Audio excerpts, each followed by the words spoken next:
Maswerteng hapon po mga ka-STL natin sa Rizal. Narito na po ang mga numerong nanalo sa STL Rizal ngayong hapong ito, August 13, 2026, 4 p.m. Second draw result. Yan, kitang-kita nyo na po ngayon sa screen ninyong cellphone ang mga numerong nanalo sa STL Rizal in exact order po yan. At kung maswerte namang natayaan nyo po ang mga numero niyan kanina, congrats po sa inyo.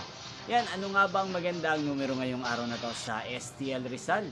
Para po sa akin, ang kursunado ko pong mga numero or kombinasyon ng mga numero ang numero 12 at numero 8. Unang kombinasyon. At ang pangalawang kombinasyon na bet ko sa STL Rizal ang numero 20 at numero 13. Sanang mga yan ay manalo po sa third draw. Malin man po sa dalawang kombinasyon na ibinigay ko ngayon lang. Yung pong napanood ang resulta ng STL Rizal sa channel na to, Roderick Hernandez TV. Muli nyo pong mapapanood ang resulta dito para sa third draw mamayang 8:45 p.m. dito po sa channel na to. Thank you for watching.